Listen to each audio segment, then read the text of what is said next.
G'day, it's Karen Young here from Property Zest, and I'm here today to present to you a case study of a purchase that we made for a client, Luke, in Brisbane. Now, Luke's an aircraft engineer. He lives in Adelaide and he's married, lives with his wife and 2 kids.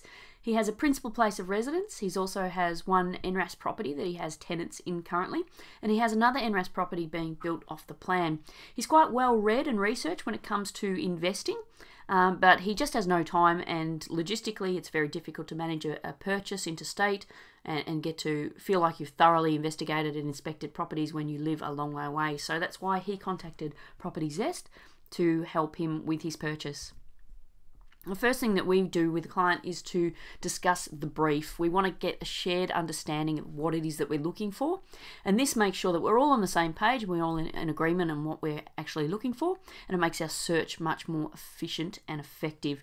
And we go through an iterative process to really narrow down our brief with clients. So initially with Luke, we had a budget of $350,000.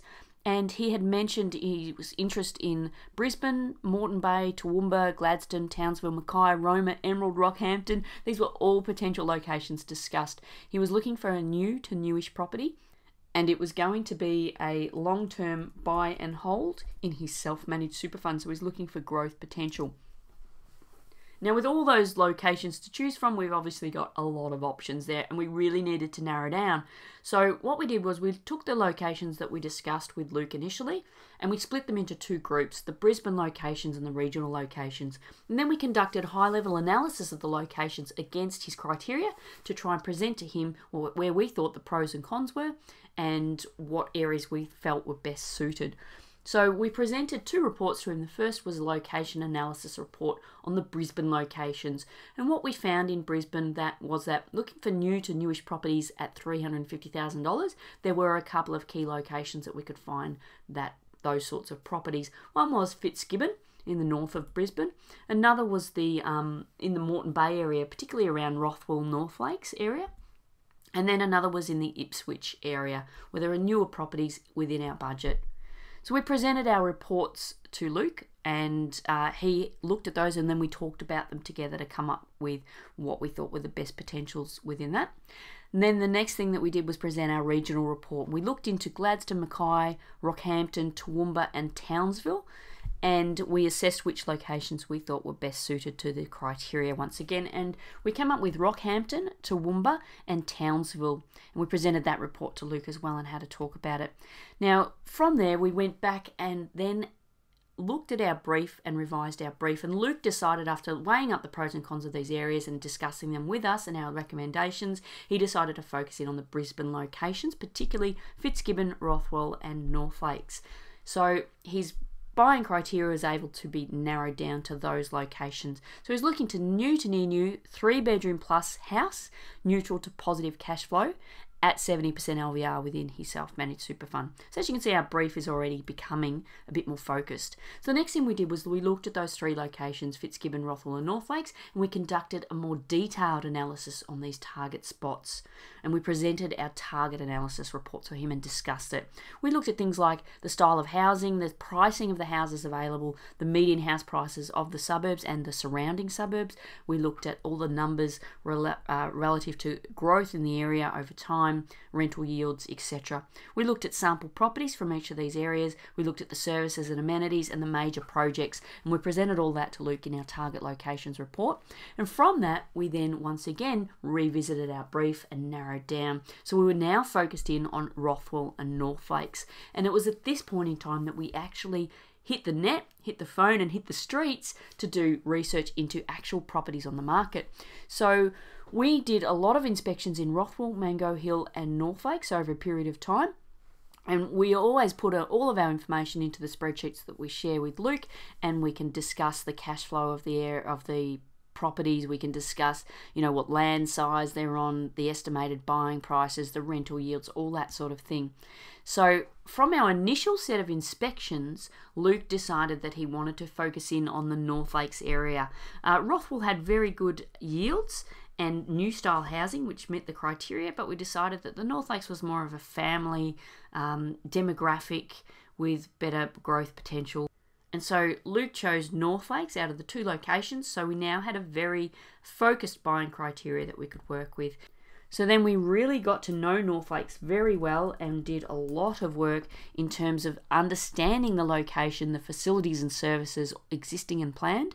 We looked at best pockets and the best streets in the area. We understood where they were.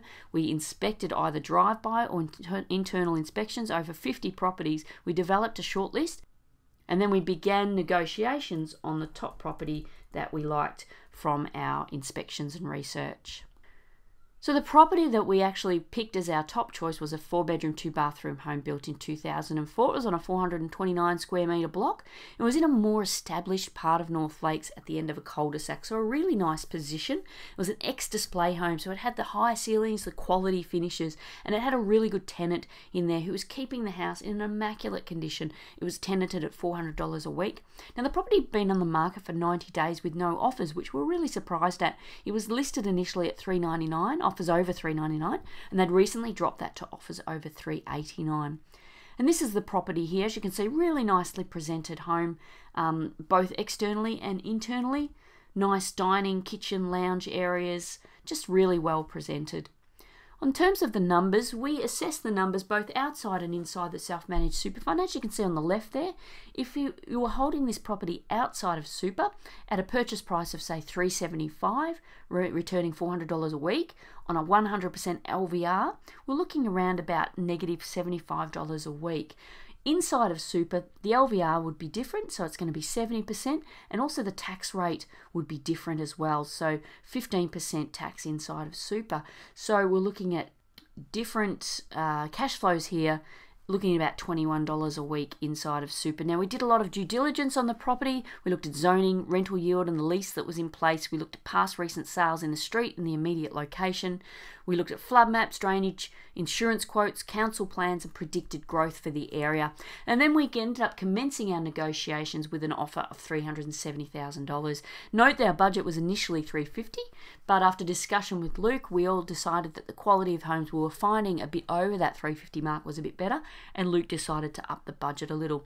We had a counter offer from the vendor. We had a little bit of discussion, negotiation over the period of a week or so, and in the end we secured the property for $375,000, which is great because beyond that we would have walked away and gone to the next property on our list.